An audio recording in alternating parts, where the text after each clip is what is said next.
That's right, guys. Super Bowl 56 is upon us. We got the preview show for the Super Bowl. Is it ever? I got my main men on the mic, and I got Whisper Nation in here with us. What's going on? My name is Big Travie. You can find me on Twitter at Big Travie TFW. We've got Austin Sear. You can find him on Twitter at Austin_R_Sear. We've got Johnny Game Time Hicks. You can find him on Twitter at Johnny_Game Time. We are the Fantasy Whisperers, and we'd like to welcome you all into this beautiful show on Friday, February 11th, 2022. And we have a big game on Sunday, boys. Austin, how you doing, man? Dude, I'm doing good, man. I'm really excited for what the Super Bowl just brings. Like, game, football, obviously, love it. But just, people who don't watch football are throwing parties. Right. People who don't know, the difference between a tennis ball and an end zone are getting stoked for commercials. Yeah. Like, I love the Super Bowl is unlike any other sporting event, and I'm excited for it, man. Hell yeah. Johnny, you pumped? You got any plans for the big game? Yes. Going over to Credit's house, our guy, our one of our guys here at TFW. Going over to Cred's house. He has a pretty sweet house. It's but a bit of a drive though, because it's like all the way out. It's like 45 minutes from me. So what? I bring that up. The reason I bring that up is because like throwing shade at bring it up whenever you want. Yeah. No. I bring it up because my wife shade at Credit. Oh, yeah. Oh, No, really? You're gonna make us try? Great house. Great house. Far as fuck.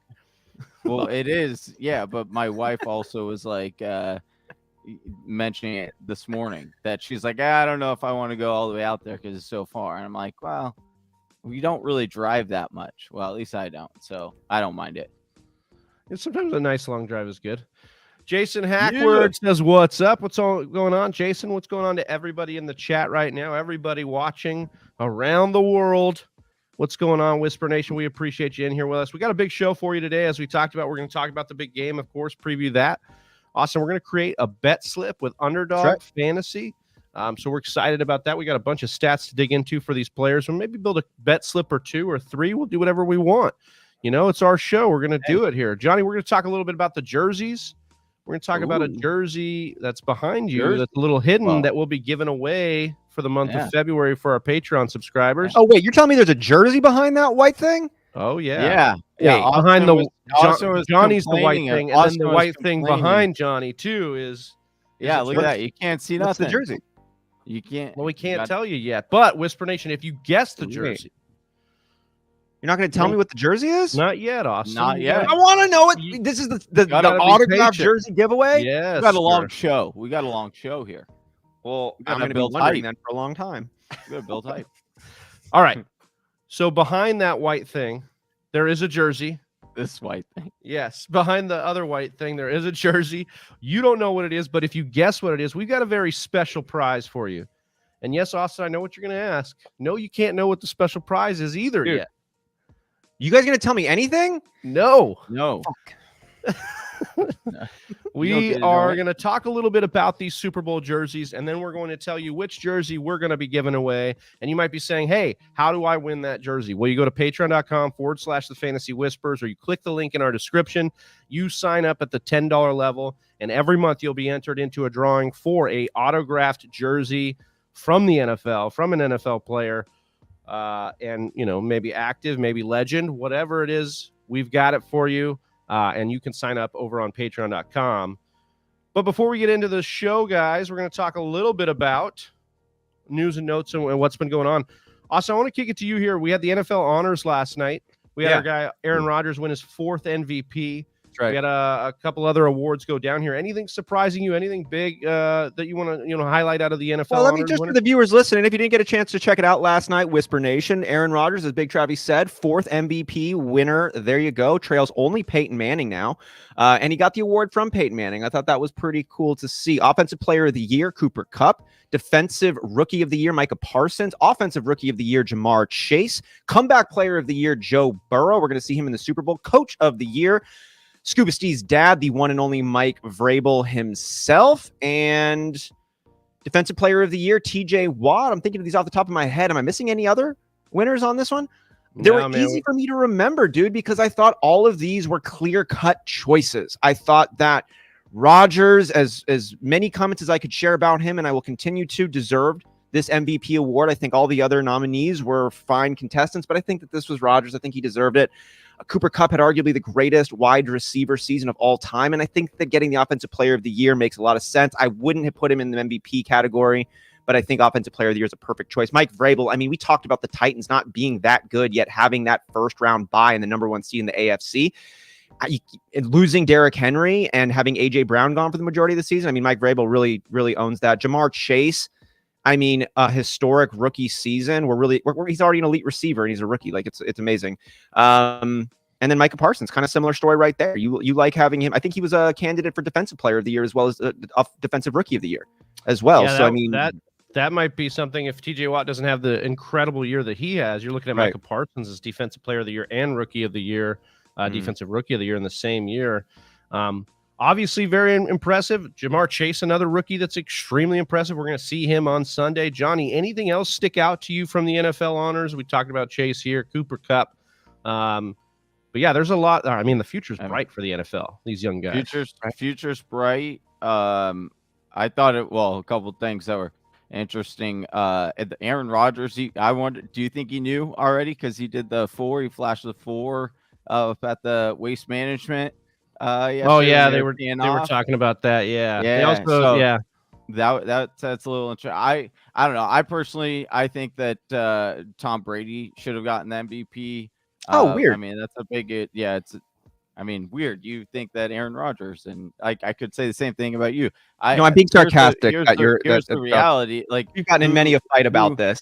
Who led in passing touchdowns and passing yards at the age of 44? Like, that's wild. I'm just I don't know if your age matters for an MVP. I mean, they got out in the same round of the playoffs. One could say, in fact, Tom Brady won his first playoff game. But yeah, I don't know. That's just me. I do think Aaron Rodgers had a fantastic year, but I would have given that MVP award to Tom Brady. But do we know if the voting? Do we have the voting breakdowns yet? I haven't seen anywhere announce it yet, but I'm sure it'll be coming out soon. I know it wasn't unanimous. Obviously, we had that one guy come out and basically say he wasn't going to vote for Rodgers no matter what. Which hopefully that guy doesn't get a vote anymore, just because you're not supposed to be talking about that crap. I do wonder if it was close. Yeah, hear Johnny's points. Yeah, for sure. We got Rob Navarro in the chat saying, "What's up? Let's go Rams." What's we'll up? Be talking about that game for sure here in a little bit when we get through some more of the news and notes. Johnny, I'll stick it with you. We got Mike McDaniels and Lovie Smith both assigned their head coaching roles. Mike McDaniels named the head coach of the Dolphins here. Yeah, and man, this guy is here. This is the boy, dude. He's a lightning rod, dude. He's a lightning rod with the media. He's a cave full of gemstones. I'm not gonna lie, bro. I can't take it. Anytime I see it, it's like they'll flash it up on ESPN or whatever. Because yesterday, I guess they gave him, or like they announced it, bro. I just don't take it serious. He doesn't look like a serious head coach to me. Well, maybe he won't be serious, but I think he's pretty intelligent. So we'll just see if that translates. Debo called him a genius. Yeah, if the players can rally around his, massive brain. He talks like he's in a ska band.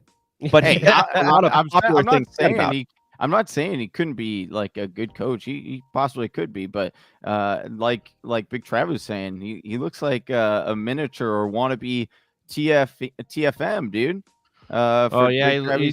He does look a little like Rodrigo Blankenship to me. Yeah. But he's definitely got wannabe, dude. I think he's got like the sex appeal. Oh no, dude, he's rocking it all. I think he wants to be anybody but himself. He's rocking it. Austin, how are you feeling about this hire for the Dolphins in the light of all the things swirling around them? This is the move they made. The Dolphins organization is a fucking train wreck right now. This thing could be delivering one of the biggest news in sports, like of all time, of the head or of the owner possibly paying the head coach to lose games. I mean, I think that this is one of the biggest sports headlines of the decade, and it has implications that extend into every single crevice of the sports world that I think will be unfolded as time continues to march on to the endless drumbeat that is existence. But I think that this specific hire right here is a fun hire. Johnny pointed out to him, like, maybe not the most typical demeanor for a head coach, a position of this stature, but we're in a new day and age, right? Millennials are taking over. Here we go. We don't like to starch our clothing when we get it back from the dry cleaners. And I don't think Mike McDaniels does either. And I think that this is exciting because just like Johnny said, his demeanor is different, but Deebo Samuel, who is arguably the best weapon in all of the NFL right now, called him a genius. And I mean, from Deebo's perspective, it means something to me because we saw Deebo used in so many unique and interesting and effective ways, getting, 5-6 rushing attempts per game, still as a wide receiver, though. I mean, all the things they did. If that is a partial result of the way Mike McDaniels thinks and executes, this is very exciting, especially considering the type of playmakers and weapons they have in Miami. So I'm just excited to see what he's about. I'm not going to judge a book by its accent. So, let's see what he can do. I'm really excited. It's got some pizzazz and it's got some ceiling.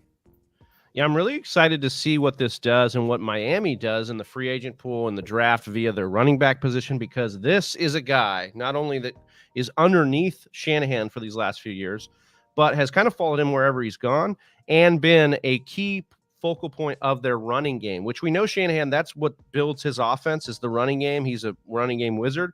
Well, this is the wizard's wizard, right? This is the guy who basically did he's the man behind the curtain for Shanahan for the last couple of years over there. So it's going to be really interesting to see what he's able to do for the run game in Miami. And we saw that video online where he's talking to Tua and says, I need to make you great. It's my job to make you great.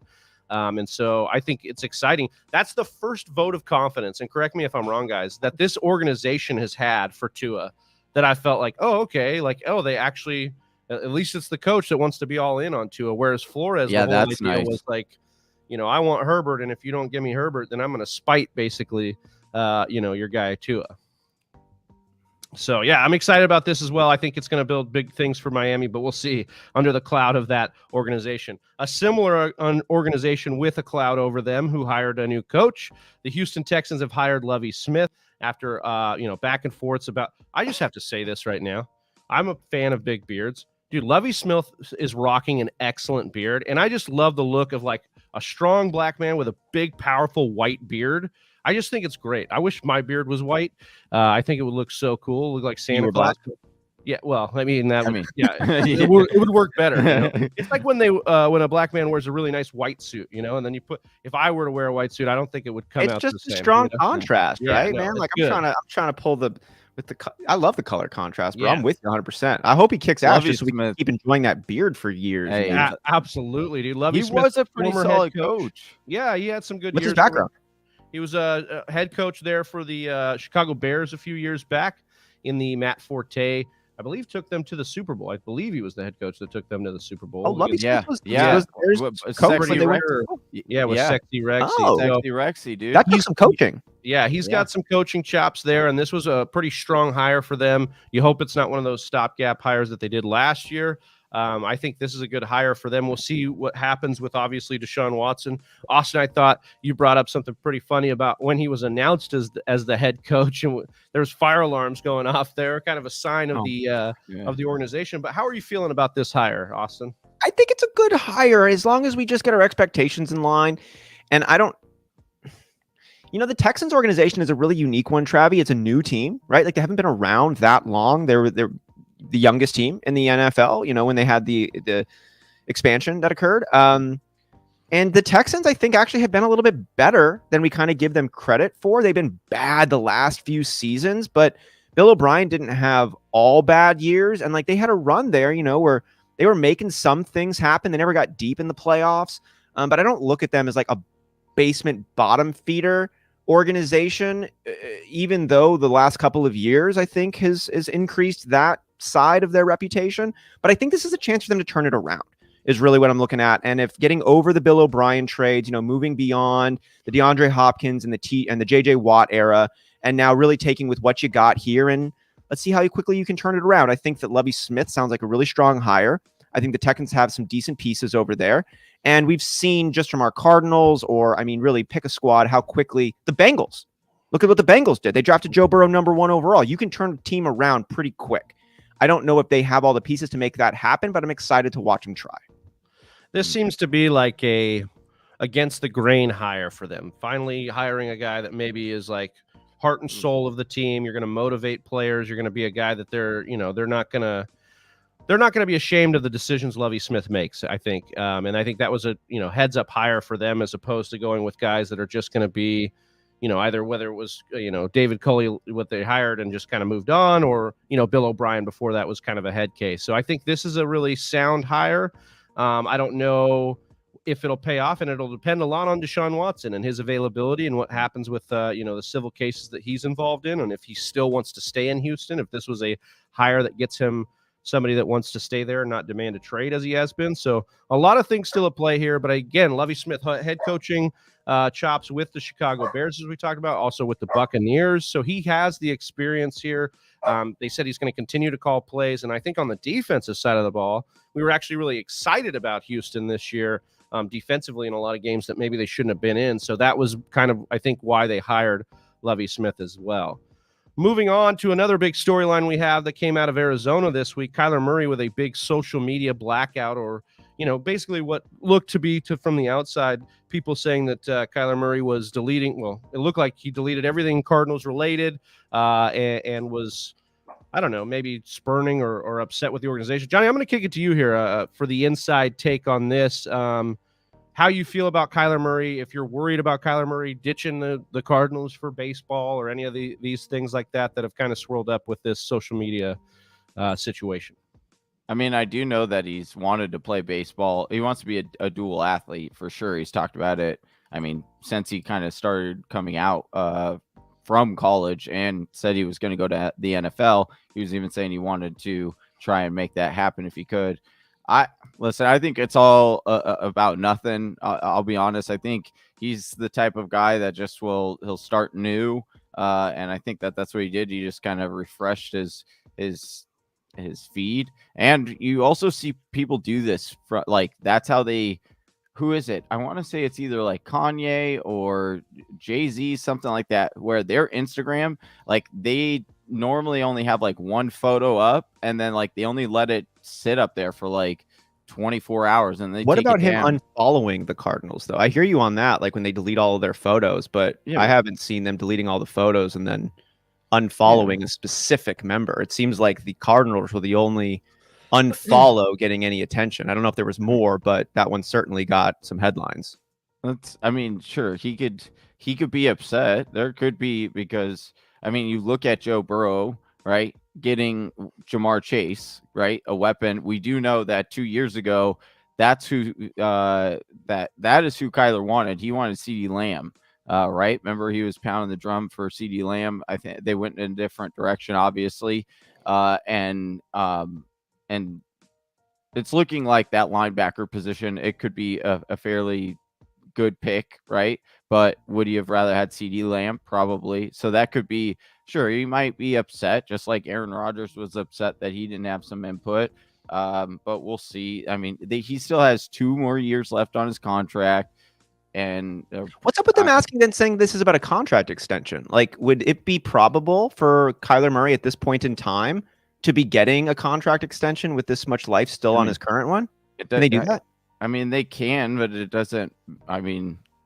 I'm not saying it's that he wants a contract extension. I'm just saying that he's locked. That was some of the rumors going around with the blackout, was that he was maybe in extension talks, then didn't get it, or this could be a sign of him just I don't know. Could be even just a leverage play. If they haven't even gone to the table, it could be something like, hey, just don't forget, by me unfollowing you on Instagram, just know that I don't have to be in, dude. It's obviously sent some waves and ripples. So maybe it's a way of saying hey, just don't forget that I don't have to want to play here.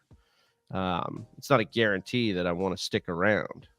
I get DeAndre Ayton vibes from this one. I'm not gonna lie, man.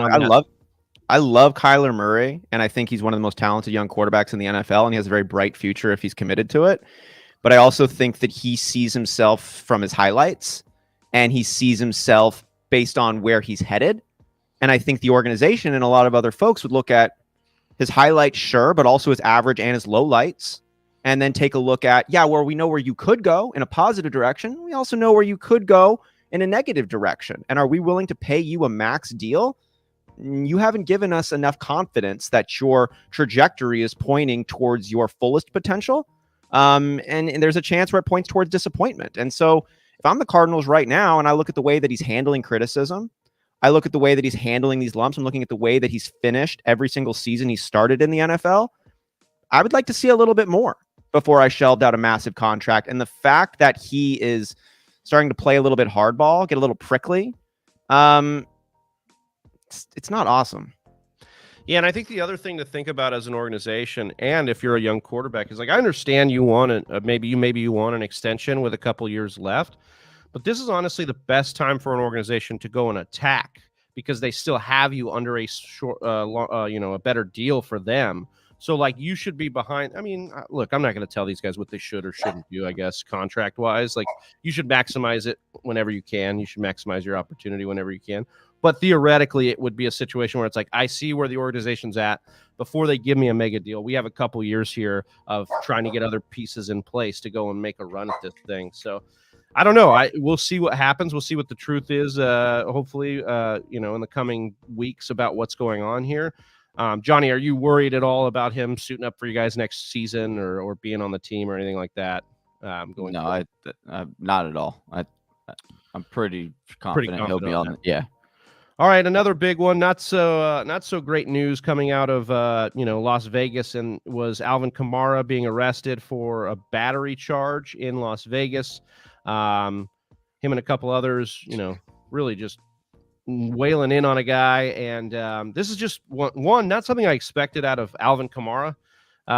Two, just not something I expected in general on one of the bigger weekends for the Pro Bowl or for the NFL on these Pro Bowls amid all the other things going on for the NFL.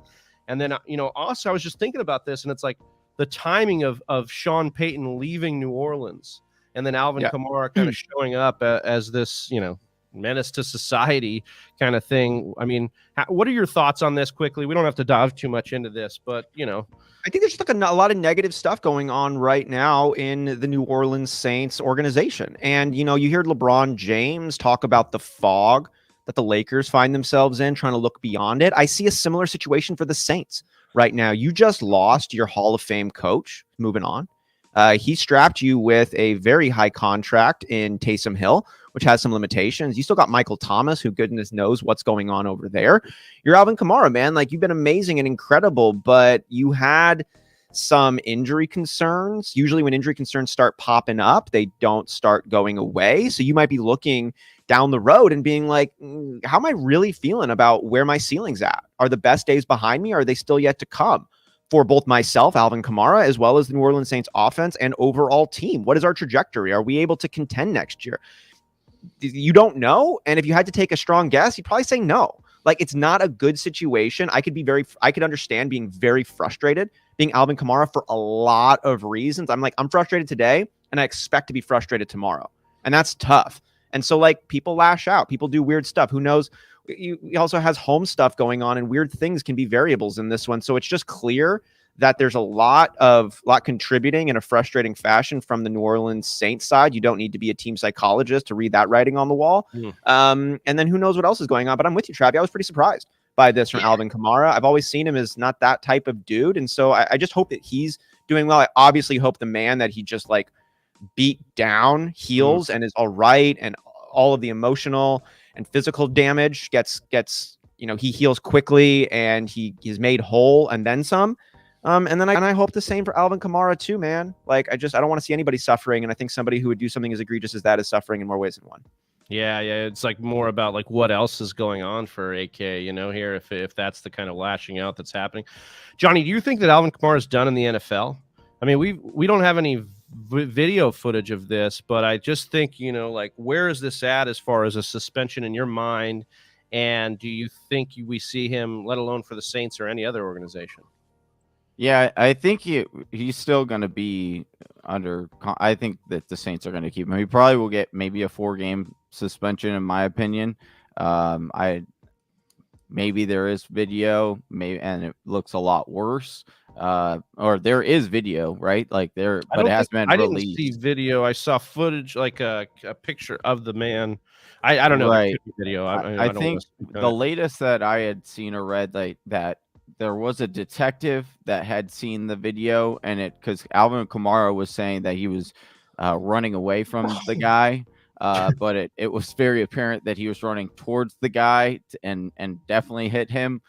So I do think it, because this is just like I don't want to say just like an assault, like in a bar fight or whatever, but I don't think he's going to be like cut or let go or anything like that. I think it might be a 4-game suspension. Honestly, man, it's like it's a dude.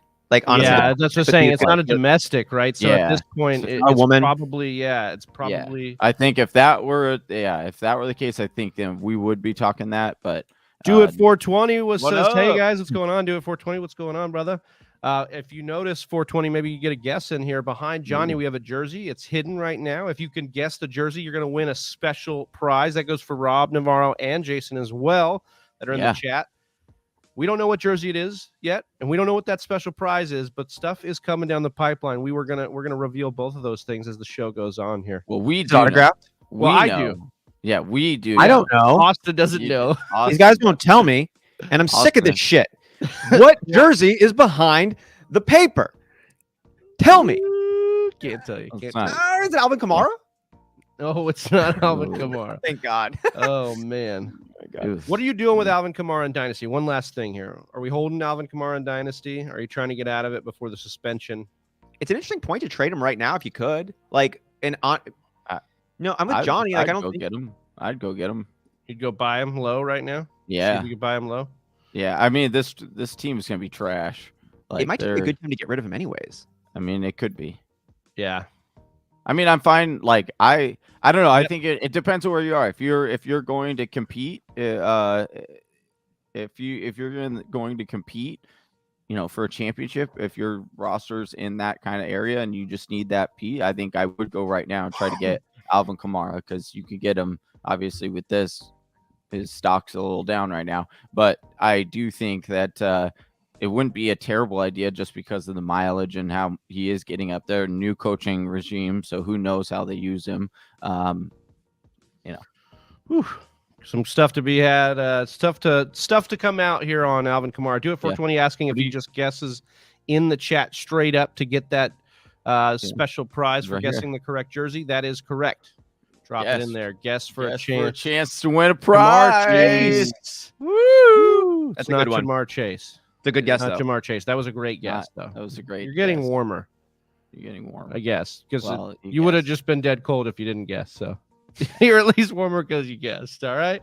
So we got that going on. Our last piece of big news and notes is obviously coming into this game, guys. We have the halftime show, a stellar all-star lineup, but like most halftime shows, stellar White Walker. Yeah, I mean, there's some. They look like. I actually thought this was pretty cool. Not like when I looked at the original. So you made the graphic. Yeah. No, I thought it was. I mean, I don't know if it necessarily works with this graphic, but the original photo worked with it.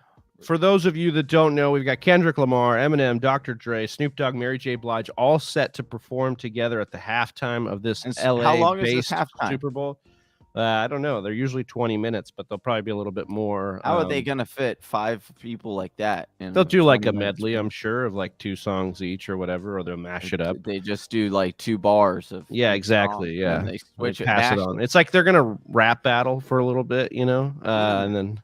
That would be like a cool Smash Bros track, where they go ahead and it'll just be a cool compilation of a whole bunch. It's like on that Friday night when they hand over the pop music DJ, and he mashes it all together when you're on the radio, and then it's all together like that. Austin, though, I'll start with you. Who are you most excited to see out of this performance here? Are you pumped for this? I know we were talking a little bit off air. It's kind of like we like the names that are there, at least me personally, but are you getting up? Are you getting excited for this halftime show? I mean, I'm excited to see it. I'm excited about who am I the most excited for? I've seen Snoop Dogg in concert 4 times. Been a Dre fan since I was hiding albums from my parents, in the 90s. I'm excited for Kendrick, honestly, at the Super Bowl. I feel like Kendrick is one of those names. Like, yeah, he's a huge name, but like Kendrick to me still has like real to him. Like he's not at that mythological level of, I'd say, the other performers, Snoop, Mary J. Blige, Dr. Dre, Eminem. Like these guys have all gone off and made incredible impacts outside of the music world now. Like they're on the other side of life. Kendrick, though, is like, I feel like Kendrick still speaks about what's going on. And I'm excited to see him and his platform further elevate. Yeah. What about you, Johnny? You have a most exciting piece of this halftime show you're looking forward to? I do like Kendrick. I really like his music, and like Austin said, I just like how he speaks like the truth, and he's just so talented. Of course, Eminem. I've been a real big. That was actually Austin talks about albums that you hid from your parents. The Eminem ones were the first album. Yeah, and when my mom found out, she got so mad, dude. Lisa gets you? Yeah, she was like, because I would listen to my Walkman, dude. My mom would never like. How her hair is red? Yeah. I thought like I was just being so clever. I was like, she'll never know that I'm listening to Eminem. And then one day she was just like, "What's in your CD player?" And I was like, "Oh, nothing." And she's like, "Well, let me see." And my heart dropped when you said that. Yeah. Dude, my older brother actually let me listen to Eminem. He hooked me up. So I just listened to it on his stuff, and then I wouldn't get in trouble. Oh, nice. So it's like, he was old enough. So yeah, Eminem's a big one for me. I think Dr. Dre coming back. You'd like to see him, see what he's got still. Now that he's become a billionaire and he's just like been off the scene a little bit, what's he got? Is he going to, dust it off and get out there and perform? Again, I think it's always a huge buildup for these. And then it's a live performance that's like condensed down. It's 20 minutes and it's in the middle of a Super Bowl. Like, I think we'll see, the hype is there, but hopefully it performs well. I just think, sometimes, it is what it is. I hope Dr. Dre has a wardrobe malfunction. Oh, you want to see a nip slip from Dr. Dre? I want to see a Dr. Dre nip slip. All right. That would make my Sunday. I'm betting on that prop bet. Yeah, I think that's Snoop, a good one. Snoop might make that happen. Well, guys, it's time to talk about the actual game here. We've got the Rams facing the Bengals. Technically, the Bengals are the home team, even though they're not the home team. Yeah, but we have a situation where the Bengals, nobody thought they'd be here. That's for dang sure. I don't even know if they thought they'd be here, if they're being real with themselves here. I don't even know if Jamar Chase's dad bet on the Bengals to make the Super Bowl this time. I know he bet on his son to win the Heisman. I don't even know. Joe Burrow's dad. Who did I say? Jamar Chase. But I think Joe Burrow. Thank you. I mean, that's just the Joe Burrow comment there is just all about this belief that's been going around in Joe Burrow, in himself. You talked about his family, his players. Austin, like, is there anybody cooler in the NFL right now than Joe Burrow? Joe Cool. I'm thinking the White Walkers from the halftime performance. That's the only one's cooler than Joe Burrow. It's not, dude. Like, we talked about this a little bit the other day, and I asked, does Joe Burrow even have an ego? And you guys were both like, yeah, he does. And I sat there and I thought about it. I'm like, no, you're right. He does. He does have an ego. He likes to flex it a little bit, but his confidence is so earned, and he has, I don't think, any concern about shame. Like, you can't embarrass Joe Burrow. I think he's somebody who has humbled himself so many times already. I think he's taken the lashings. When you saw that tweet of Joe Burrow's that came out, like, I don't know, like 10 years ago or a long time ago, and he's messaging a trainer, a collegiate trainer, and he's like, I'm not getting a lot of attention. This is high school Joe Burrow. I'm not getting a lot of attention. Are there any camps that you'd recommend so I can continue to get my name out there? The fact that the future Heisman winner, Super Bowl throwing quarterback is hitting up on his own these trainers, asking if there's any camps I can go to just to get my name out there, shows me, like, you're sitting there, you're like, you think you're really good. Nobody's giving you any attention. That's a really tough thing to deal with. And then you're like, well, I'm committed to this. I'm going to go and like start DMing people. How many people did he look up and DM and then nobody messaged him back? And then he feels like a dork. He feels like I really am, like, it is draining of your confidence, and you got to keep building it up. And then he transfers schools, and he's gone through just a lot of different things, and he's kind of kept his head low. Changed his email. Yeah. And so, like, he just, has gone through a ton of different things already, and he's come out better on the other side. And I think that that's given him perspective to, one, not take things so seriously, two, to know that this moment is not the end, and like to have fun with it, because you only get one ride. And I think he's doing that so well. So does he have an ego? Yeah, he does. But his life experiences and who we are as a person makes for such a cool combination. And I love to watch what he's doing with this platform. To answer your question, is there someone cooler in the NFL right now? No. Yeah, I don't think there is either. And I think it's an exciting thing. You don't think Gardner Minshew? No. I mean, Minshew's cool, but he's not as cool as Joey B, man. Smoking Joey B. Yeah, he's got him. He's got him on the moxie level here. Joe Burrow is excellent. Johnny, when we start looking at him, especially from a fantasy perspective, but let's just say ranking him among these young QBs, Patrick Mahomes, Josh Allen, Kyler Murray, Justin Herbert. Where do you have Joe Burrow ranked among these guys? Do you think that this run of the Super Bowl puts him, better than Mahomes or at Mahomes level, or where do you have him here? It's hard for me to say, because on one hand, he is outperforming a lot of these indicators, and there are things that he has worked on. He's gotten better. You do like that fact. On the other hand, I'm almost wondering if we're jumping in too quickly. And it's not to say that he's not a talented quarterback. Don't get me wrong. I think, again, we are heading in a direction where the NFL is in very good hands. But very similar to, like we talked about, we've got Herbert there.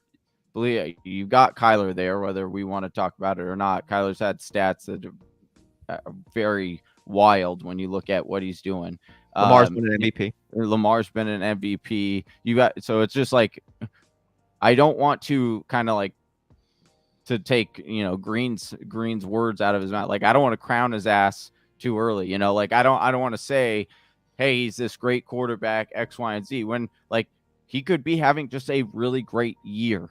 And not to say that he won't get back. And I'm not trying to say that he will. I'm just saying I don't want to put him and say, oh, all of a sudden he's in the Pat Mahomes, the tier 1 quarterbacks right now, when I don't know if he's necessarily there. Is he definitely in that tier 2 when he was probably in the tier 3 coming into it? Yes. But I do think that, will he end up there? No, there's a good chance he could end up in the tier 1. I just don't want to say it's right now, or say it. He's going to definitely. At this moment, you're taking Josh Allen and Mahomes above Burrow, as far as like, you think that's the tier 1. Yes, and then he's dropping a tier 2. Yeah, for sure. Also, I just wanted I'm probably even taking Herbert over Joe Burrow. To be honest with you, I think that Herbert's more accurate. I think he's. That's probably where I would. He definitely feels like more of a compiler, but that could be part of the reason why, like, he's definitely going to have a little more gaudy stats. I feel like Joe Burrow just has this feel of a guy that's like, he's a winner. Like, he's just going to go out and win the game, and it's not always going to be the monster games. Austin, you wanted to add on this point here as far as ranking Joe Burrow among the younger quarterbacks. And what you just said there, Travi, is I'm going to second on to that line of thinking. I have been wondering if Joe Burrow, after he made it into the Super Bowl, where do we rank? I think this is an excellent question here. And, he just beat out Patrick Mahomes, but it was so close. And if overtime rules were a little bit different, who knows what would have happened there? He beat him at the end of the season, but again, it came down right to it. Josh Allen is the back-to-back number 1 overall finishing fantasy quarterback. Mm-hmm. And so for me, I look at this as Patrick Mahomes and Josh Allen are there. There's no question about that. Justin Herbert, I'd say we expect to be on that trajectory, but he's not yet there. Maybe he is next season. For me, Joe Burrow is in the Justin Herbert camp, but it's like he could be in the Josh Allen, Patrick Mahomes. We just haven't seen enough from him to be able to accurately say that. It's like, yeah, this may be who you are, but I just need more from it. And as you put it there, of Joe Burrow being a winner, I think that's really what Joe Burrow is more about. Like, is he the best quarterback of this bunch? I'd say no. I agree with Johnny that Justin Herbert is a little bit more accurate, got a little bit more of an arm. But if you look at what Joe Burrow did with LSU, winning the national championship, what Joe Burrow did to win the Heisman after transferring over, what Joe Burrow has done with this Bengals team that was the worst team in the NFL not too many years ago. And now have had some, not just wins, but wins in impressive fashion that required him to show up and make the play. And I think that he might have an ability to just see a little bit further down the line and do what he has to do to win the game. That doesn't make him a better football player, like putting him in a skills competition or things. I would expect him to finish a little behind Josh Allen, Patrick Mahomes, quite possibly even Justin Herbert and the other guys, Lamar and Kyler, and throw in a couple more probably. But he is a winner. You can't take that away from him. I referenced Joe Burrow's dad making a bet on him to win the Heisman with LSU, and it's like plus 4,000. And then he did. Like, at some point, we got to say it's not just fluky happenings. And this is just a part of Joe Burrow's DNA. So on that note, I've been watching the Joe Montana documentary, which is on Peacock. You can watch it over there if you have a Peacock subscription.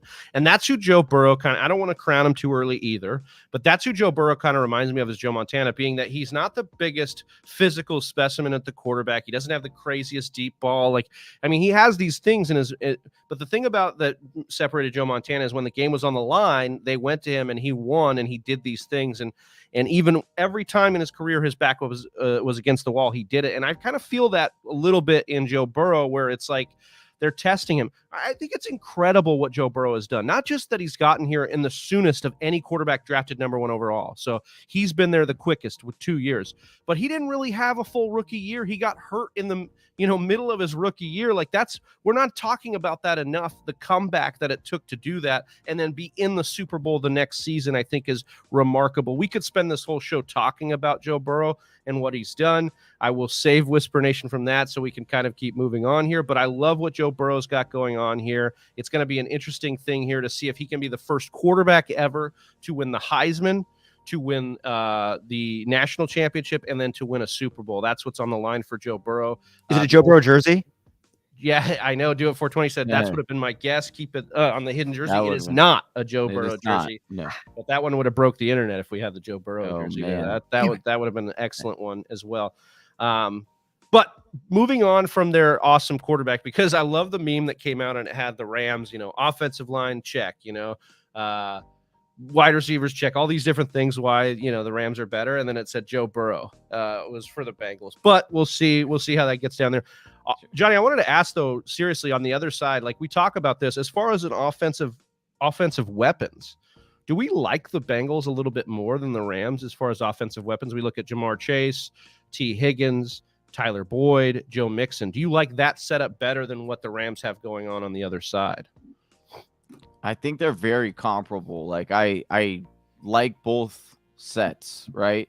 I think that when you're looking at a quarterback and you ask him which one would you want, it's hard not to say you wouldn't want Cooper Kupp on your, as your lead wide receiver. But at the same time, Jamar Chase, that's the other thing is like Joe Burrow is very confident in Jamar Chase because they've built that rapport. So you had that. They were really able to hit the ground running. Not to say, again, Jamar Chase isn't going to be this great wide receiver. Wouldn't have been this great wide receiver anywhere else. But very similar to, we kind of talked about Kyler Murray, and if we had gotten CeeDee Lamb, you don't think CeeDee Lamb would be, very, very talented and probably talked about as a top 5 wide receiver right now if Kyler was his quarterback? When you have that connection, they really go to them. You're talking about because they play together in college, right? It creates this huge advantage, especially if it's your guy, right? Like Aaron Rodgers. Yeah, we saw some of that with like Tua and Waddle, right? We saw a little bit of that this year. I mean, it's definite. I would say that the ceiling got reached because of their chemistry. Maybe that ceiling isn't the same if he goes anywhere else, for sure. I guess my thing is like I like Mixon a little bit more than Akers. I like the whole of the wide receiving core for the Bengals, I think, a little bit more than just, what's going on for the Rams, because they've had to patchwork it together. Mr. Miyagi. What's going on with that? He says, just wanted to drop by and say, what the heck is going on? Our guy, Mr. Miyagi. What the heck are you doing, Miyagi? What's up, man? Welcome back in, man. It's good to see you, brother. We are giving away a jersey this month, and it is hidden behind Johnny right there. If you guess which jersey it is, you're going to win a special prize. it's a very special, super duper special prize here. We'd like to play a little game around here. We've had Jamar Chase and Joe Nation. Burrow have been guests, but that's not it. So yeah, they won't tell me Whisper Nation. Yeah, so we're not. I'm a little testy about it. Yeah, but I'm excited to find out with you. Nothing. Austin, the last piece of the Bengals I wanted to touch in on, because it's not getting talked about a lot here, is the Bengals defense. We saw them, kind of have their way with the Chiefs in the second half there. Kind of made Mahomes look a little discombobulated here. Do you feel like that could be a big X factor for the Bengals in this one, or do you just feel like this is going to be one of those kind of back and forth, punch for punch? Someone's going to have to make plays. Someone's going to have to make plays on the defensive side. I think that the narrative we are expecting from a shootout is probably what we get on this. The weapons, as Johnny pointed out, are just really good. I mean, Jamar Chase or Cooper Kupp, right? T. Higgins or Odell Beckham, right? Cam Akers or Joe Mixon. It's pretty close. Joe Burrow or Matt Stafford. Like, they're pretty good. We know there's a ton of play. Tyler Boyd. Like, there's a ton of there. Right? There's just good. There's good players up and down. And I think on the defensive side, obviously, we've got a lot of sexy names on the Rams side of the ball. These are a bunch of proud Bengals on the defensive side there for Cincinnati. And I think if the Bengals are going to win this, someone's going to have to step up. They're going to have a play that goes down. I think that the Rams are a more complete team. They just are. Like, I'm not saying I think. They are a more complete team. But this is a one game to take it all type of situation. And when you do have Joe Burrow, Jamar Chase connection going on back at LSU days, like, it can be just enough to tip the scales 3 points, and that might be all it takes. Yeah, I'm with you, man. It's there's so much here that says the Rams, and we'll start talking about the Rams as well, that the Rams should maybe dominate this game, at least up front on the defensive side against this offensive line. But again, that has been the case, and Joe Burrow has rose above. These weapons have risen above. So it's going to be something here to monitor, but I'm really excited for this matchup. We talked about the similarities between these guys, not just the fact that Stafford and Burrow wear the number 9, but they are quarterbacks that were both drafted number 1 overall. Joe Burrow is the quickest to make the Super Bowl, 2 years. This is per Field Yates. It took him 2 years. Stafford is the slowest. Yeah, he is the slowest to reach Really? the Super Bowl, drafted number 1 overall. 13 years it's taken Stafford since being drafted number 1 overall. And he has taken the longest for any QB drafted number 1 overall to make the Super Bowl, which I wonder if there's got to be plenty that were drafted number 1 overall that never made it. So of the people that have made it, he's taken the longest, right? Marcus Russell.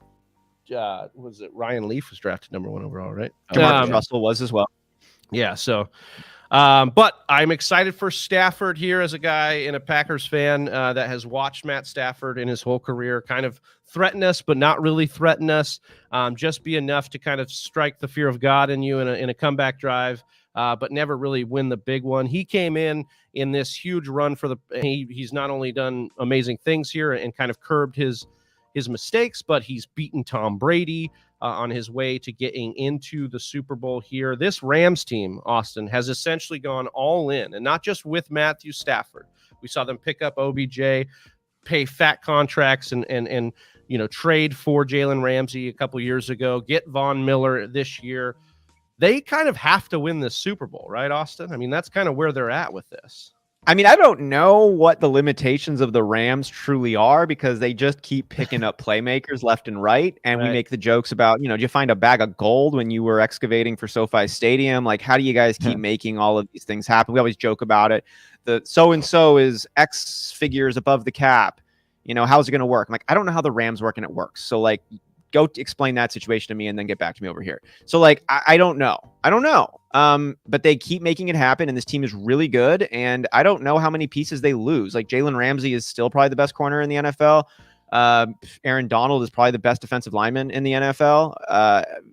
Odell Beckham looks like he might be on the up. Now, he's going to get a new contract, so like that might be gone, but like Cooper Kupp is killing it. He's not going to slow down on that side. Matt Stafford, there's no signs of regression. Cam Akers, you think will be even better. Their running game should be even better next year. So why would the Rams actually be any worse? This was Matt Stafford's first year with Sean McVay. We talk all the time about new offensive coordinators, new systems, how difficult it is to come in and adapt to a new system.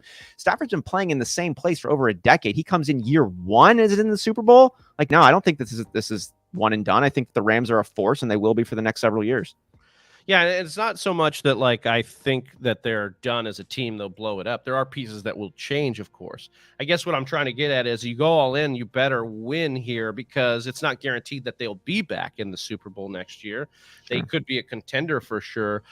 Johnny, we're looking at this though, and part of the reason they went all in was Sean McVay, right? They went and had this meeting in Mexico, Sean McVay and Matt Stafford. It's been well documented.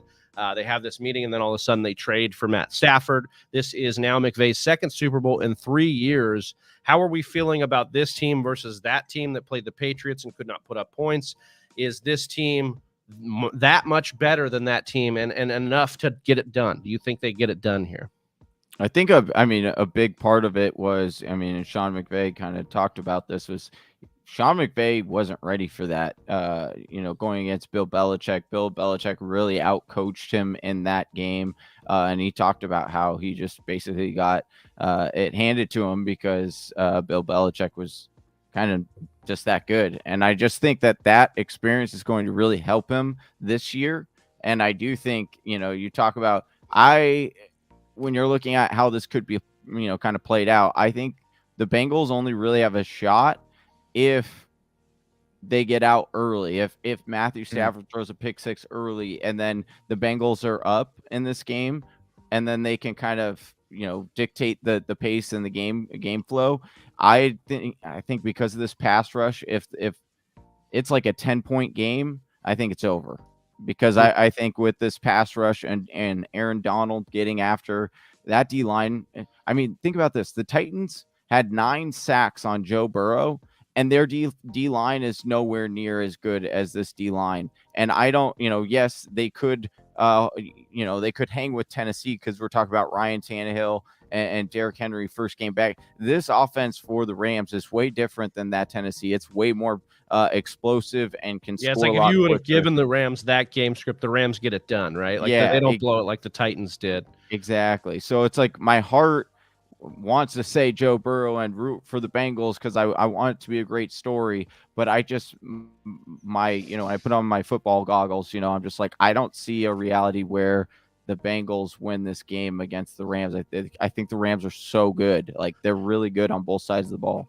Austin, Johnny talked about Sean McVay here and being outcoached by Bill Belichick. And an interesting wrinkle here is in that Super Bowl run, the offensive coordinator for the Rams, or at least the offensive assistant, was Zach Taylor, who is now head coach of the Bengals. So we have a little bit of this opportunity for maybe McVay to give Zach Taylor a taste of the medicine that he got from Bill Belichick of like, I'm going to outcoach you, boy. Like you were on my staff. It's time for me to just kind of take you to the cleaners. Do you think that's going to have an effect in this game? We've talked over the last couple of weeks about Zach Taylor and if we're all in on Zach Taylor as a head coach here. I know that Zach Taylor was the coach of the year candidate along with Matt LaFleur and Mike Vrabel. And I'm just not yet sold that Zach Taylor is the reason why. I'm giving a lot more credit at this point to Joe Burrow and Zach Taylor not getting in the way. I just haven't seen Zach Taylor. We talk about Bill Belichick having that, out coaching Sean McVay. Not to poke at Johnny, but we talk about Matt LaFleur out coaching Cliff Kingsbury in that 8-0 Cardinals versus 7-1 Packers game. I haven't seen a moment like that out of Zach Taylor yet. I think that he's got a great team and this team is doing good things. I don't know how much of an impact Zach Taylor has had. I think if the Bengals are going to pull this one out, he will have to have that impact. I think Sean McVay is incredible. I think he's the best. He might be the best coach in the NFL, right up, like just straight up where you're at. Experience is going to have an impact. Obviously, I'm still taking Belichick in a must-win game over Sean McVay, but he's 35 or like 36 right now. And, I'm just so excited for what Sean McVay is about. And I think that he did learn, as Johnny points out, from that. And also, as Mr. Miyagi says, this offense is so much better. Yeah. Like you go from Jared Goff to Matt Stafford. I think that the pressure on the Rams, you can taste it because you go out and basically all Stafford has done is done what Goff did. Okay. He's taken them to the Super Bowl. So if you don't win here, you put all these chips, you mortgaged all the future to get a guy who just basically did what Goff was able to do. So a lot of pressure that's there on Stafford here, even though he's gone through and kind of quieted some of the doubters in this playoff run. He's still got to go get that ring. I think of Friday Night Lights, Tim McGraw, his dad says, get you one of these. Okay, go get you one of these. That's what he's saying right now. You got to get you one of these, right? So I think that's definitely what's possible here is all this pressure. The other thing, though, exactly what Johnny said, and we were talking about this after the last Super Bowl.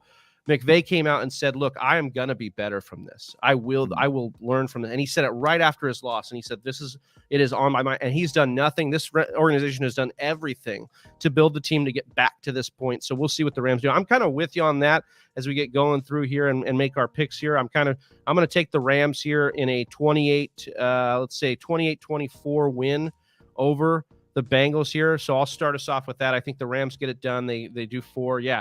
Brett Johnson says the Bengal team reminds me of the 08 Cardinals, rooting for the underdog here. Yeah.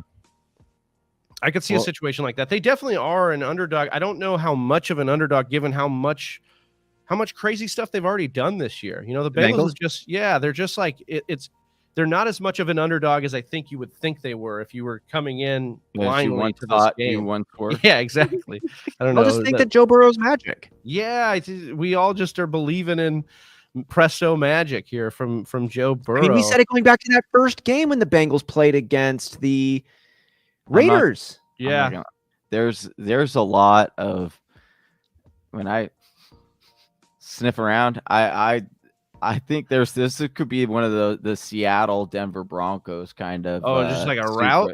Just a route by the Rams. Like they just go after Joe. I think that could happen, but I think that again. I hope not. I hope to see that against the Chiefs, right? Oh man, that's what we thought we were watching against the Chiefs in the AFC Championship. And then in the second half, man, it was like that fog that Austin talks about kind of creeps in. Dude, it's some sort of magic creeped in for them, and it was crazy, man. Mr. Miyagi says, for me, it would come down to the Bengals D. If they come to play, there is a chance. But the game could be over by the first quarter. Yeah. I mean, that's definitely within the realm of possible. But this Rams team has not held a lead very well this year either. So that's another thing. They're very Los Angeles. Yeah. This Rams team is very Los Angeles. Like the drama. They like the drama. Remember expensive. It's shiny. It's nice. Bucs game? Dude, it was ridiculous. Man, that Bucs game was fantastic. That was such a wild game. I got the Rams 28-24. Austin, I'll kick it to you here. We've talked about all these big higher lying things. To me, it's the difference for me is the defensive line of the Rams versus the offensive line of the Bengals. And I think that's going to be the one that gets them over the edge here. How are you looking at this one? Who's your winner? What's the score? What do you got, brother? 35-31 Rams. He's with the 4-point cover here. What do you got? What do you got, Johnny? Yeah, I think it's going to be like 31-17 Rams. He likes the blowout or the controlled game, at least by the Rams here. Remember though, when we've been in agreement, it hasn't always done well. So maybe the Bengals win this one because we're all picking against them here in this one. We could see. Hope so, man. I hope that would be so much fun. Yeah, I'm really cool to either one. Like, I don't have any animosity towards either of these squads. I'm living in Los Angeles, and I love to see my fellow residents here of Los Angeles celebrate. The Rams are not my squad. Cardinals fan in the NFC West over there, but I don't want to see my neighbors upset. I do love my neighbors. So I'm cool with that, but the Bengals are so flippin' neat. Like, great storyline. Channeling your Mr. Rogers there. Won't you? I love my neighbors here. Gotta love exactly them. As they are. Love it. So that's our winners. That's the scores. But now, maybe the most exciting part of the show. We get to maybe win some money. We're going to talk a little bit about Underdog Fantasy. It's the best place to play fantasy, and we're going to be doing some best ball drafts coming up. They just launched their new best ball program for the next season, so we'll get into some best ball drafts. But if you guys, we're going to win some money on some prop bets. I love gold. If you guys want to join us, you go to underdogfantasy.com or download the app at the App Store. Use the promo code TFW and get your deposit matched up to $100. That's $100 in free money if you go to underdogfantasy.com or download the app and use the code TFW. That's the wrong graphic. Wrong graphic. Yeah. So we got Underdog Fantasy. TFW is the promo code. Why did you click that one? Quick note or a nugget that Austin found that at American Gaming says a record 31 million people will bet $7.6 billion on this year's Super Bowl. That's a whole lot of cheddar. That's a 31% jump from last year. 55% of the bettors are taking the Rams. As we talked about, we're taking the Rams as well. But We don't have to pick the winners here. We're not betting on that. No, we're betting on our prop bets, Austin. We've been building a couple of these underdog bets, and Ron's not here to tell us to not bet unders, so unders could be in play this week. Oh, well, I do. Okay, I'll say this: I love betting unders. I've just had a greater success rate hitting on the unders. But when we bet for a live stream, like we do our watch parties, I really like to bet the overs. Right. Because it's so much more fun to root for something to happen, and it sucks when someone crushes your under, like on the third play of the game, and then, well, that's over. So but we're not in that situation. We're not going to be this is not a bet slip for a watch party. So we can do all unders, baby. I love it. If we like it, right? Yeah, exactly. If we like it, sure. Yeah. Yeah. We'll see what's going on here. Do we want to just start? I mean, I'll let you kind of, guys, what do we want to do here? Do we want to start by going through some of these over under these lines that we see based on the stats that they've been kind of pouring in here? I like that. Yeah. So I like Stafford and kind of see what he's been about. Yeah, as we'll see if there's ones that we stand out. So, Whisper Nation, if you're tuning in here, the way that this bet slip works via Underdog Fantasy is we're going to do a parlay bet, meaning multiple bets have to hit for us to win, but we're going to get more money out of it that way. And we're going to do some over-unders as well as possibly some rivalries, like, hey, who has more yards at the end, Jamar Chase or Cooper Kupp, that kind of thing. We're going to pick 5 points that we think to have happen. We're going to put $25 down to win $500, and we'll then watch and see how it goes. So we get a lot of different of these bet options for each player. They don't have every player available, but most of the impactful ones. We've got Matt Stafford. We've got Cam Akers. Joe Burrow in there. That Joe Burrow 1 yarder over. Yep. And so sometimes they give you these specialty ones, and they're throwing a fun one at us for the Super Bowl here. So we're going to get that Joe Burrow 1 passing yard over under. I feel pretty confident about that over. It's just one to sweeten the pot to get to spend. Yeah, we love it. So other than that one, though, before I click on any, let's just take a look, like you said, Travi, of some of these picks and start to feel out which ones we think we like on both the Rams and Bengals side of the ball. Yeah, so I've got Matt Stafford's last few games ahead of us. So if we want to call out a certain stat, let me know, and we can take a look here. What is his rush attempts? I love betting. I was looking at that too, because if we look at the last 3 games, 6, 4, and 5 in rush attempts. Oh, but 22, 6, and 8 yards over his last 3 individually there. What's his line at right now for 2.5 rush attempts? Oh, attempts. Yeah, I mean, I kind of like that over there. Dude, what did you read those the last 3 weeks? Yeah, 6 rushing attempts, 4 rushing attempts, 5 rushing attempts. I kind of say we got to go with that, right? Like that's where we're at. I mean, what do you think, Johnny? Yeah, I like that one. I know we said we weren't going to pick pieces right now, but that one just feels so freaking good. Yeah, I feel like that one. I mean, we can make multiple slips here, so like we just gotta. And I like to think about it. This is the last game of the year, and if there was ever a moment for Matt Stafford to reach out, go for the first down, and not like throw it away, this is the game. Oh my God. No, 12. We can't. We can only bet 1 item per player, though. So if we pick this one for Matt Stafford, I don't think it'll let us. We can't go on the other one. So so we're moving on. I feel the most confident in that. Yeah, Cam Akers. Matthew Stafford. So Cam Akers got 15.5 is his longest run, 12.5 fantasy points, 16 rush attempts, 79.5 rushing yards and receiving yards. 17.5 receiving yards, 0.5 touchdowns, over under 64.5 rushing yards. That's it there for Cam Akers. Really quick, before we touch on this one, what are your guys' expected breakdowns here between Cam Akers and Sony Michel? Do we think it's going to be mainly Cam Akers, or do we see more, maybe like a 60-40 split? It's tough. Are these the stats we have on the sheet here, Austin? Are these in chronological order? Are they top to bottom? Okay, so the top one is the most recent. No. Okay. So if we're looking at that split, Cam Akers got a 24 carries last week to 10 for Sony Michel. So 2.5 to 1 kind of split there. I kind of like Cam Akers to still be the guy here. He had 10 carries though. Sony Michel did. Yeah, he had 10 carries in a game where they ran it 34 times. Sure. So I mean, again, are we trying to like maybe snag a Sony Michel? I'm just wondering, like, Bad I guess here's prop. where I was looking at it. Here's where I was looking at it. Sony Michel, 5.5 rush attempts. You just told me he ran 10 times last week. Yeah, and 13 times in their first game. One time though in the game against the Bucks. Yeah. And that was, and where it's at 5.5. 5.5 attempts for Sony. I kind of like the over on that. I don't know. What do you think, Johnny? If we think they control the game, he's probably definitely getting over 6 rushing attempts, right? I think it's decent. I do also think that the Cam Akers 12.5 fantasy points is an interesting one. And we can do both. 12.5. So basically, if he scores a touchdown and gets 60 yards, he's got it. Well, on that note, too, we've got there's a couple that opens it up. PPR scoring? That's a good question. Interesting. I think you could click the little eye information icon right next to. There it is. Yeah. So 0.1. It's a half point per reception. Yeah. Okay.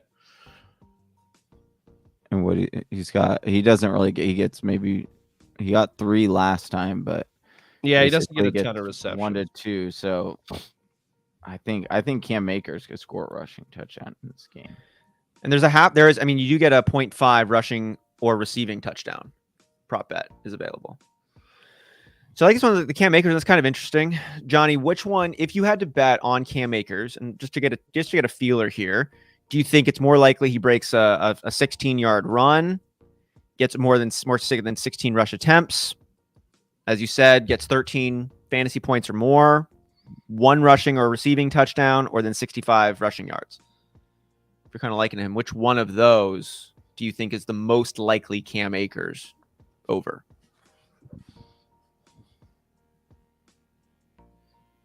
Johnny.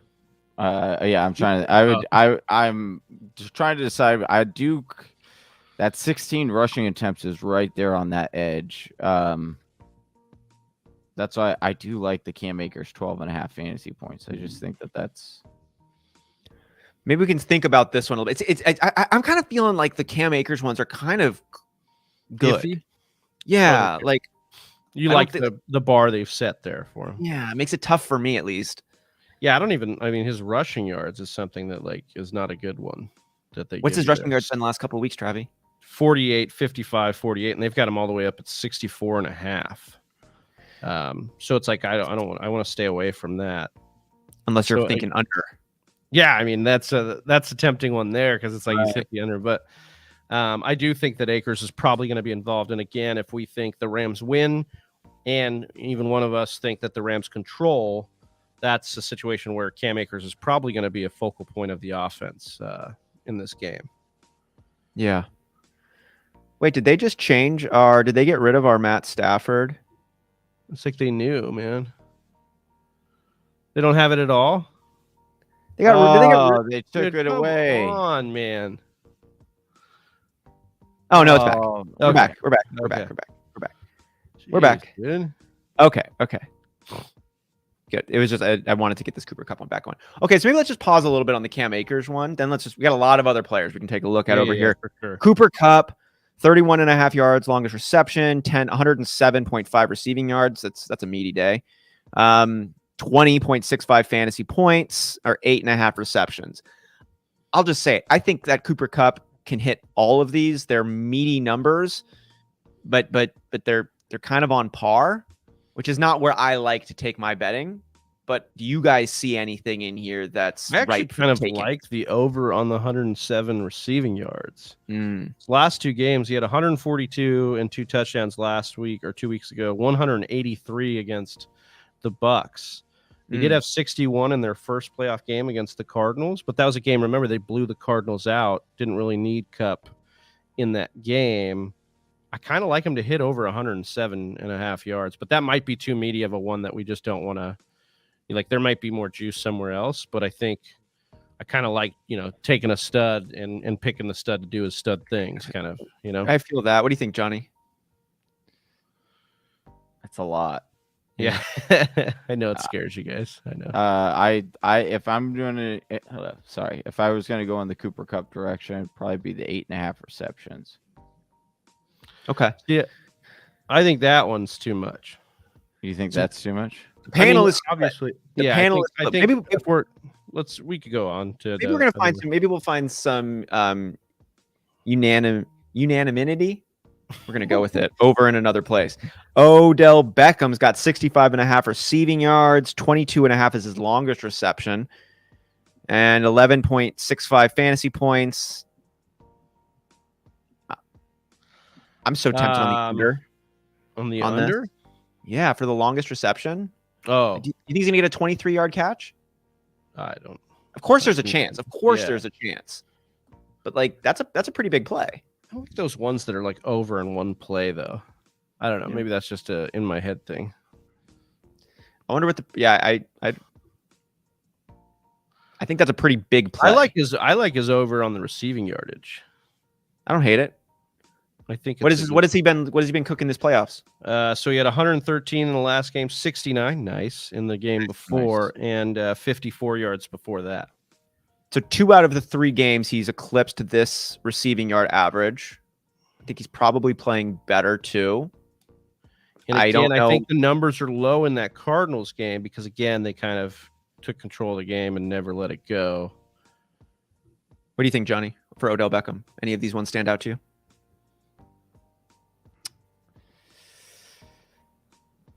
Not in particular. I don't mind. I think I would be along the same line, 65.5 receiving yards for OBJ. He doesn't have a receptions one, huh? Nope. I like that one too because I see a world where Odell Beckham becomes like a primary weapon in this game. Like his talent is good. I think we have to accept the fact that he is playing his best football since his Giants days. His connection just goes more and more. He's really amped in this game. And I think he just has to make a couple of plays while they also could be increasing his opportunity. Like Odell Beckham is kind of getting slotted as a 2-3, but there's a world where he becomes the 1 in this game. I don't think that happens over Cooper Kupp. I'm just saying, like, it's kind of an interesting situation. Yeah, and something to note here to the wide receiver 2s over the last couple of weeks, Zay Jones, Julio Jones, and McCole Hardman of the opponents like that the Bengals have faced, right? So they're cornerbacks to wide receiver 2s. They've given up 61 yards and a touchdown, 62 and a touchdown, 52 and a touchdown. So again, it's not super encouraging, but I would say that OBJ is playing a lot better than the 3 of those guys that we're talking about here. And so again, I think I'm with you that I don't know that they'll be able to do this because the Bengals, I don't think anybody's going to be able to lock down Cooper Kupp. But if there is a world where Cooper Kupp is having an off day, that means that OBJ is probably excelling and the offense here. I don't know. I know Champagne Poppy went the over on Odell Beckham. Well, I know that a lot of people are excited about OBJ in the Super Bowl, including OBJ and a lot of people around him. But I just think it's the right number based on his production over the last 2 weeks. I think it's a really good number at 65.5. I think we all like in varying levels of intensity though support the over. Am I right on that? I think so. What about you, Johnny? I know this one's tough for you. I think it would be on the out. Like I'm more confident in the other 2 picks that we were talking about with like Sony over 5.5 rushing attempts. I also think. Do we want to save the OBJ and see if there's something else? Yeah. I'd say that. I also like the Van Jefferson at 33.5 receiving yards. I think that's actually one of the over under. I think over on that. He's had the last 2 games. He's had 41. No, that was the first game. So against he has consistently ball. So here's my problem is that he's been under 2 catches. 2 catches or fewer in all 3 games. Yeah. And so 9 yards last week, 29 the week before, 41 after that. We're sitting at 40. Is that what it's at? 35.5. 33.5. 33.5. 33.5. So really it's another one of those one play he could get it. Because that's the way they've used him. The 17.5 longest reception. That one could be where it's at. In terms of under? Or are you thinking over? Over. I'm saying his longest reception. I'm much more confident in the OBJ stuff than both of these lines for Van Jefferson. I'm with you, Travis, on the thinking of he's gotten how many 2 catches? averaged. Or fewer, Like yeah. that means Yeah. he's not being heavily involved in the game plan. And there could be a world where it's like, okay, you've got minimal role in the game plan, but then the game goes a different direction. And sorry, we just had to cut that section. And it's like, now the other Jeff, thing to note is like he has increased targets over the last few games. So I there's life for it, but I just don't.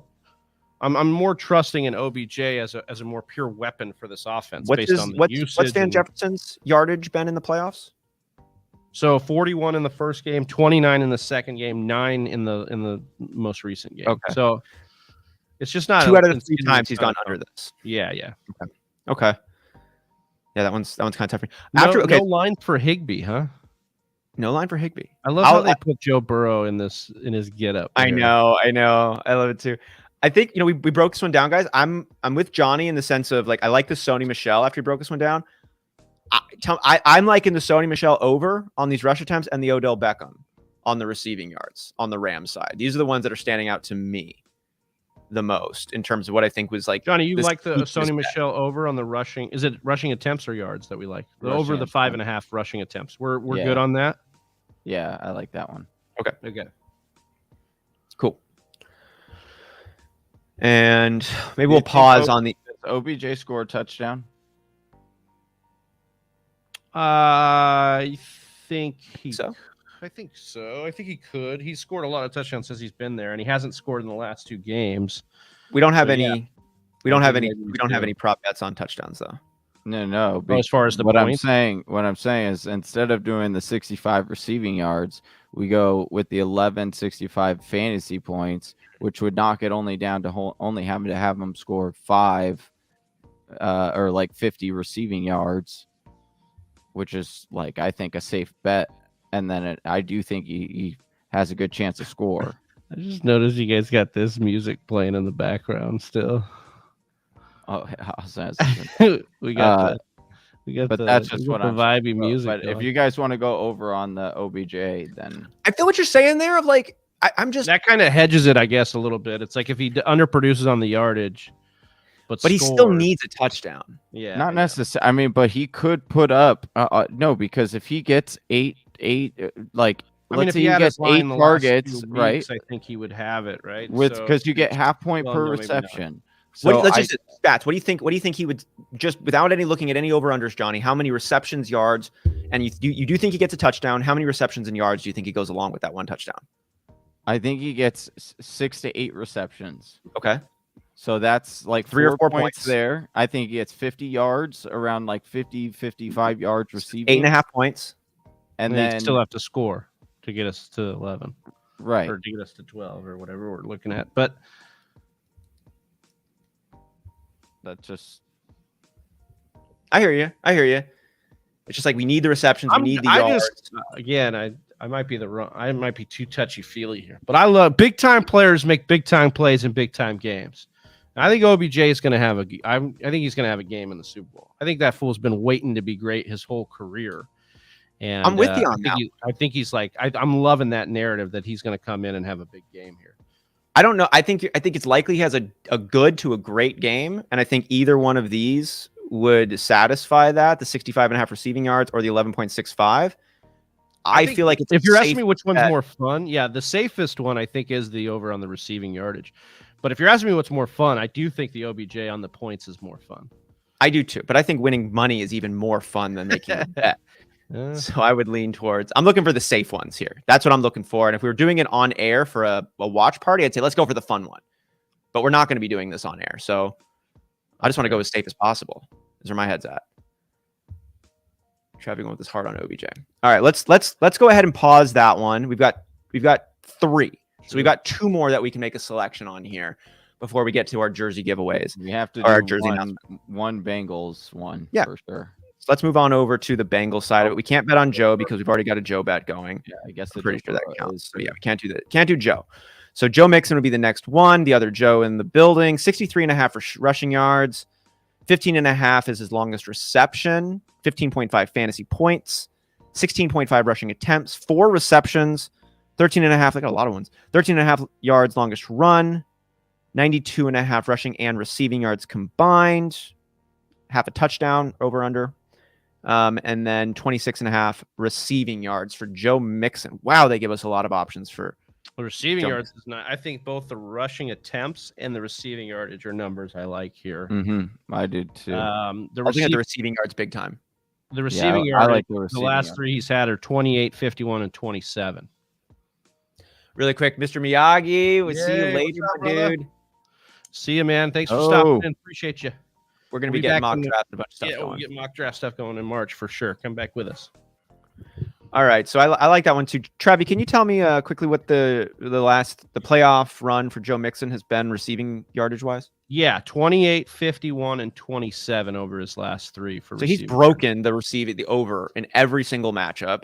And I think there's reason to say he's going to have even more involvement in that. And capacity. Even better here, the Rams, other than the Cardinals game where they gave up only 5 receiving yards, they've allowed 56 and 56 to the running backs that they've faced over the last 2 weeks. So I really like the receiving yards. What do you think, Johnny? Yeah, I like that. I like this. Is just like I can just hit it, right? Like this seems like a fantastic one. Yeah. Even if we're wrong, every single logical points towards the over. Yeah. Every single one. Okay. So CJ Uzomah might happen, but whatever. Oh, Lordy. Yeah. Oh, no bad vibes. No bad vibes. No bad vibes. I'm going to walk off camera again. All right. Oh, man. Oh, my God. Okay. So moving on over here, we got the other running back, Samaje Perine, 8.5 longest reception, 5.5 rushing yards, 13.5 rushing yards total. Look, I like Samaje Perine's beard, but I don't want to bet any line on this. I mean, this would be the kind that I normally love to bet the under, saying like this guy's not going to be involved at all. I don't know why they give us so much Samaje Perine and no Tyler Higbee, but whatever. I know. Yeah. Should we just? Yeah. Well, let's take a look at the other guys. Jamar Chase, 84.5 rushing and receiving yards. That's kind of interesting. 15.5 fantasy points for Jamar. 80.5 receiving yards. 3.5 rushing yards. 27.5 is his longest reception. Half a touchdown. 6 receptions. What's the receiving yardage? Is 80.5? That's right. 84. 84.5. Yeah, 80.5 receiving yards. You do 84.5 rushing and dipped all the way to 54 last week, but he's had 109 and 116 in the previous games. But I know that you guys, I think, what's the receptions at? The reception totals, I think, are at 6. That was the same number Chris Thomas hit his push, 4 out of 5 with that. Yeah, he's at 5, 6, and 9, or 9, 5, and 6 on that. Johnny, anything jumping out to you on Chase? I do like the half receiving. Here's the thing I was trying to look up, but it won't let me sign in right now. Is Ramsey going to be on Jamar or T. Higgins? He said he wants Jamar. Doesn't mean he's going to get him. Oh, that's good. I'm trying to get into PFF, see if you can. Yeah, but it wasn't. We can come back to that. I think you're going to see a lot of Jamar and Jalen, at least from the way they've been talking about it. Yeah, so they have Jamar running most of his snaps against Williams. That's what PFF projects, at least. Okay. Yeah, if that's the case, then I would go over on the 0.5 touchdowns. How has he done touchdown wise this season, or this playoff run? I think he got his first one last week. So 1 touchdown, 3 games. Yeah, 1 touchdown last week. The Rams have allowed to the wide receiver 1, 2 out of 3 times they've been scored on. Okay. Including Ramsey. Mike Evans did score on Ramsey. I don't know if I'm seeing anything in here that I think is a slam dunk. Yeah, I would say the receptions are one that I think are an interesting one, but again, it's kind of right at that number. It's kind of right at a push number. But I do think that going over on receptions could be a good one. But yeah, not as much confidence as some of the other ones we've looked at. I think we got one more. So maybe we can put a pin on. Super locked in on that. I won't lie. The Samaje Perine 13 receiving yards. You want to go over on that or under? I think going over on that is like pretty. They use him as the third down back. We just talked about how much the Rams are pretty susceptible. What's he had? But then we're going in on Mixon and Perine for the same thing. Yeah. I mean, it's the logic stands for both why they would do that. I just want to know how involved he's actually been. So he had 2 targets against Tennessee. He had 2 targets. He caught 1 for 4 yards. Against Kansas City, he had 4 targets where he caught 3 for 43 yards and a touchdown. So he's not that involved. Like he's not a staple. He had he had the huge play against Kansas City. He needed to break that one. Then he's basically had you're probably right. Never mind. What about T. Higgins? This has been a really interesting one. And if let's see, any of these points just jump out on him. 13.5 for fantasy points, 23.5 is his longest reception, 5.5 receptions, 70.5 receiving yards. Anything there jump out to you for T. Higgins? I think both the yardage and the receptions are interesting. So, yes, he has the one bad game he's had where the first game against the Raiders, he had 1 reception for 10 yards. Okay, that was it. But then over the last 2, they've got him back involved again. 7 receptions, 6 receptions in back-to-back games. And then we have 96 and 103 receiving yards in back-to-back games here. So I think Higgins is getting hot as we're going into this, and he could be an interesting one for both receptions and receiving yards, depending on which one we like more. Can you tell me his receptions during the playoff run? 1, 7, and 6 have been each game. And 1 was the game against the Raiders, right? Okay. Yeah. So 5. I hear you on that one. That's the one you like. I mean, like receptions. The over on the 5.5. I don't hate that. What about on Tyler Boyd? 17.5 yards is his longest reception. Like I might make a separate one and just go under on this somewhere. Like I know anything can happen at any one play, but has Tyler Boyd actually been that involved? At least not for that big of a play, too. That's what I'm looking at. Like, maybe he gets a 13 yard. Maybe though, because of Uzomah not being there, he could. Yeah, that's true. He could get some more work, but maybe I'll do that one offline. Yeah, I think that's. I kind of like the T. Higgins one for the reception side here. I think of all of the other ones, that one might be the most, but maybe we also. I'm not seeing anything. Just be honest, like that is a get me one here, like we've had for our other 4. Maybe we take a look at the rival side. Okay. See if there's any just straight up ones here that we like, because we've got somebody from every side. So now as long as we don't pick a guy we've already picked on something, we could do it. Like, who do we? I don't think we actually can add this. Yeah, we can't add this one, unfortunately. So yeah, we got to be a little careful here because we could add, say, oh, never mind. We got some players. So receiving yards, Odell Beckham versus Cooper Kupp. They give Odell 43.5 yards to start. We can't bet on the quarterbacks because we already did that.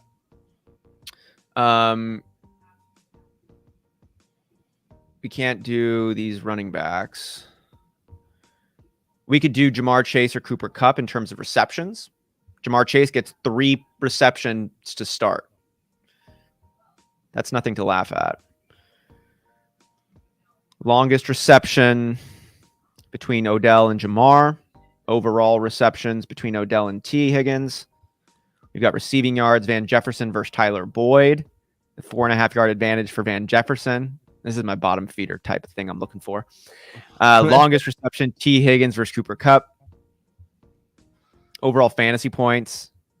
Any one of these jump out to you? Rush yards. Samaje Perine versus Sony Michel. Samaje Perine gets 15.5 yards of a bonus. That's an interesting one. I kind of like taking Sony Michel on that one. I kind of do too. That jumped out to me as well. Yeah. I don't know if we can, right? We already took the Sony Michel 5.5 rushing attempts. Yeah, we can. Yeah. You know, we could also, if we just feel really good about these 4 that we've done, we can bet 4. It's a smaller payout, but no, did we get the OBJ in there? We did not. So let's just do the OBJ one. I'm with that. I like that. I'm with that. You guys know I'm with that one. Good job bringing it back. So I personally like the receiving yards. I think it's the clearest route for him to like have a really. I think it covers the most bases, personally speaking.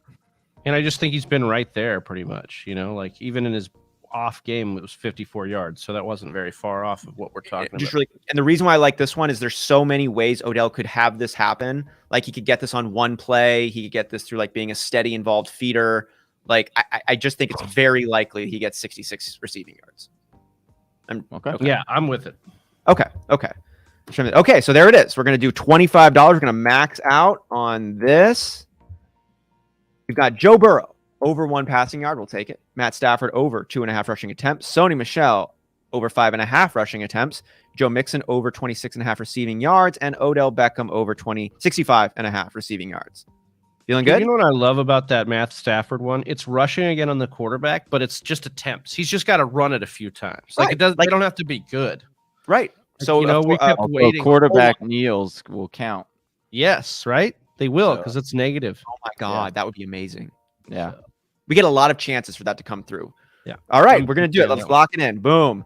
Once you're confirmed, you're selected to be locked. Slips you submitted can be found in the live tabs. Hell yeah, let's confirm that.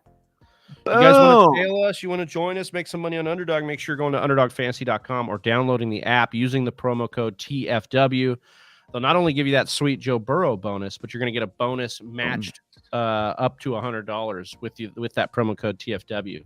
So get on over to Underdog Fantasy and there it is. We're going to win some money, baby. What did Hell yeah, dude! That was awesome. I love it, dude. And way to go, Travis. Thank you for the stats. That was great. Yeah. Well, yeah. I mean, I think it's good to like get in there and actually see. We've got enough of a sample size. We feel like with the 3 playoff games so far for these teams that we're confident in that. One last piece of the Super Bowl puzzle is the jerseys, because we want to talk a little bit about these jerseys before we tell you which jersey we're giving away. And if you still want to guess, do it 420. You can. Mr. Miyagi, anybody in the chat here wants to guess what jersey we're giving away today, they can. We're going to show off these jerseys here. Cincinnati Bengals Super Bowl jersey. They got the black, white letters, white pants. Also, we were talking off air. You really wish the Bengals had black pants here. Missed opportunity. Yeah. I like the white. I like the white and black stripes.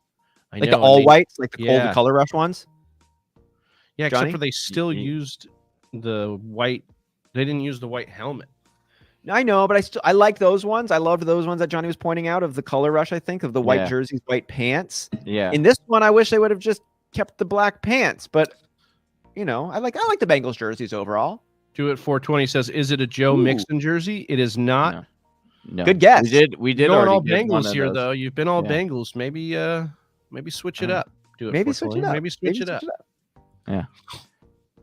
I mean, I think there's, we're going to talk about both these jerseys here, but I don't think there's anything exciting here from the Bengals. I like them in general, but I don't think that they are. There's room for improvement. Yeah, absolutely. Not as much as there are for the on the other side. Yeah, on the other side, we have the Los Angeles Rams jersey, which they just look like jerseys that you had a bad time ironing on the numbers. These look like a dystopian dictator. You melted the plastic on those. Yeah. Amanda Roybal coming in here saying I like the striped pants. Me too. Yeah. Me too, Amanda. I do too. Me too. He says, okay, what about Devonta Smith? It is not Devonta Smith. Not Devonta Smith. Should we give him a hint, boys? No, we shouldn't. No hint? No hint, dude. Why? Because it's maybe going to be Elijah revealed Moore? here, sure. It's going to be. Yeah, but he doesn't want to. We want him to win the special prize, dude. What's the special prize? Yeah, but he's already guessed like 5 times, so it had to be your first guess. Oh, one guess. Well, he's the only one to guess, so that's why I feel like. That's why I feel like bending some rules for the guy. Speaking of bending, it looks like these numbers were bent onto these jerseys. I'm not a fan of the Rams jerseys and that, like the weird material. It's just like a plastic that looks like it was warped. Yeah. Right? Like it's too small for the jersey. It's just like they stretched it and it's like weird plastic. It reminds me of when you like light something that's plastic on fire and it starts to like contort and stuff. And like that's what it looks like to me. I hate them. So between these two jerseys, though, I don't think it's a surprise of which ones that we're going with. I love the Rams. No, I'm just kidding. I love the Rams. After all that, you're right. I love the Rams. I love Do It 420 here. So he says, Johnny's right. I can't win. But also, what about Najee Harris? He's still got it. I mean, it's not Najee Harris. No, it's not Najee Harris. But that was good. Nice position. Same position. Oh, don't tell him a hint, Travis. Oh, dude, I'm over no. I'll just tell him who it is. Whose jersey you repping in this? If you had to get one. Oh, if you had to get one jersey out of here? Yeah. or on these Out of these teams. players or on the teams? On the teams. I love a Jamar Chase jersey. Give me a white, color rush Jamar Chase, I think would be nice. I also love an OBJ jersey. I think that'd be kind of slick. Aaron Donald, I think, is a great Aaron one. Donald, that's who I would get. I do love T. Higgins, man. I'm a huge T. Higgins. Oh, Dad is a huge Rams fan. His name is Donald, so he loves his Aaron Donald jersey. What about a Robert Woods one for you, Johnny? Oh, yeah. War Daddy. Bobby Tree. Yeah, War Daddy. Little War Daddy jersey. Forget about your boy. Forget about my boy. Cooper Cup's a good one. Cooper Cup, a classic, Cooper Cup is great, but I think we kind of always know this thing with jerseys. Like, there's just something fun about getting a not super, super popular player, right? Like, it's fun rocking a somewhat obscure. But you want a CJ Uzomah jersey. Yeah. I mean, an equivalent type of player, but maybe somebody who didn't break my heart on the bet slip last week. But yeah, exactly. You want a Samaje Perine jersey. Yeah, if they had made a little bit more of an impact on it. But like T. Higgins for me is a really good fit. Like, this dude is really good, really impactful, and does not get enough attention. Yeah, T. Higgins is a good one. I like that as well. What about you? Did you tell us, Travi? Oh, you said Odell Beckham, or I got a couple that Jamar Chase and Odell Beckham. I think are good ones. Yeah. I'd love an Elijah Mitchell jersey. It says do it 420. We did give out an Elijah Mitchell jersey this year. We're going to be giving away a great number of jerseys going forward, including the one that's behind Johnny. Is it time? Do we just reveal this bad boy? Why not? Yeah. Why not? Yeah. We'll hold the special prize for next time. Yeah, we'll hold the special prize for the next time, and then you can guess that. But Johnny, why don't we do the big reveal here, brother? All right. Here it is. This month's jerseys giveaway. You guys, this is for our $10 Patreon subscribers, right? Yes, that's right. You can use the link in the description or go to patreon.com/the Fantasy Whispers and subscribe at the $10 level for a chance to win the end of this month. I just want I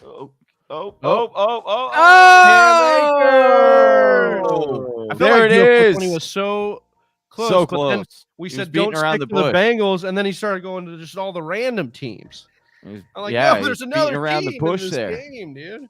But Cam Akers is That's the jersey right. giveaway. What a good one!